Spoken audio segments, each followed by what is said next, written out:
नमस्कार सी मित्रांनो. तर हे मागील 2-3 दिवसापासून काही सी-सी-व्हीलीला वॉलेटचे ट्रान्झॅक्शन करताना 827 चा एरर येतोय आणि तिथं वॉलेट इनएक्टिव्ह म्हणून किंवा युजर इनएक्टिव्ह म्हणून एरर मेसेज दाखवतोय. त्याच्यानंतर ते सी-सी-व्हीली वॉलेटचा पासवर्ड चेंज करायला बघतायत, तिथं पण त्यांना वॉलेट इनएक्टिव्ह म्हणून हा एरर येतोय. आता हे कशामुळे झालंय? कारण की मागील काही 3 महिन्यापासून सी डिस्ट्रिक्ट मॅनेजरने सांगितलेल्या काही गोष्टी न केल्यामुळं हा प्रॉब्लेम आलेला आहे. तर सुरुवातीला म्हणजे आपल्याला सगळ्यात अगोदर आपल्या सेंटरचे कॉमन ब्रँडिंग म्हणजे चे जे काही ब्रँडिंग आहे ते तुम्हाला करून घ्यायचे. अशा प्रकारे तुम्हाला करून घ्यायचे. त्याच्यानंतर तुम्हाला ची KYC लॉग इन केल्याच्या नंतर तुम्हाला पोर्टल लॉग इन केल्याच्या नंतर ज्यावेळेस डॅशबोर्ड वरती नोटिफिकेशन येते, तर नोटिफिकेशन मध्ये दोन येतं, एक व्हीलची KYC आणि एक हे. तर त्याच्यामध्ये बघा, आता इथं तुम्हाला बायोमेट्रिक अटेंडन्स एक आहे आणि मॅन्डेटरी KYC एक आहे. KYC कुठून करायची?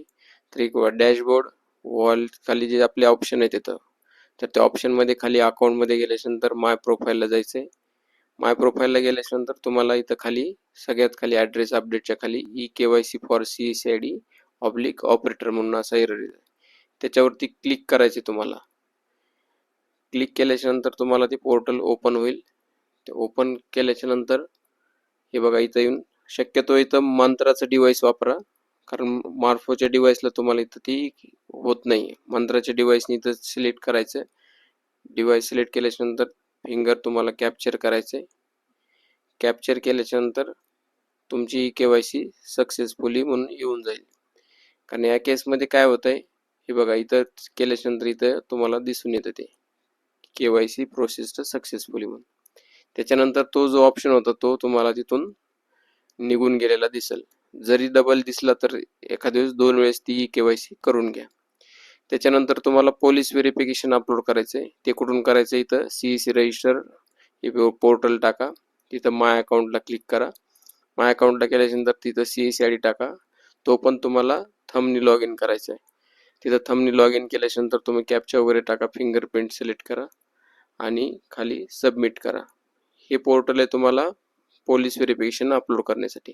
इथं पण तुम्हाला थंबनी लॉग इन करूनच हे करायचंय. आता हे पोर्टल ओपन झाल्यानंतर इथं KYC अपडेट मध्ये जायचंय. KYC अपडेट मध्ये क्लिक केल्यानंतर इथं तुम्हाला वेगवेगळे ऑप्शन दिसतील. इथं तुम्ही मोबाईल नंबर, KYC डॉक्युमेंट, आधार हे सगळं काही तुम्ही चेंजेस करू शकता. इथून कुणाला mobile number, email ID change करायचा असेल तर तिथं, आणि ज्यांचं पोलीस व्हेरिफिकेशन वगैरे अपलोड करायचे किंवा बँक डिटेल जरी कुणाची नसेल तर इथून तुम्ही करू शकता. आता याच्यामध्ये काय आहे, आपल्याला मेन महत्वाचं आहे की पोलीस व्हेरिफिकेशन अपलोड करायचे. तर पोलीस व्हेरिफिकेशनला इथं बघा लाल मध्ये दिसते पोलीस व्हेरिफिकेशन, याला क्लिक करायचंय. याला क्लिक केल्यानंतर इथं तुम्हाला दिसेल इथं फाईल आणि पोलीस व्हेरिफिकेशन 70 ते 70 KB पर्यंत तुम्ही ते इमेज फाईल अपलोड करू शकता. बरोबर आहे. आणि त्याच्यानंतर डॅशबोर्डला आल्यानंतर इथं तुम्हाला दिसून येईल. तर अशा प्रकारे तुम्ही KYC तुमची करून घ्या आजच, नाहीतर CSID बंद होतील. धन्यवाद.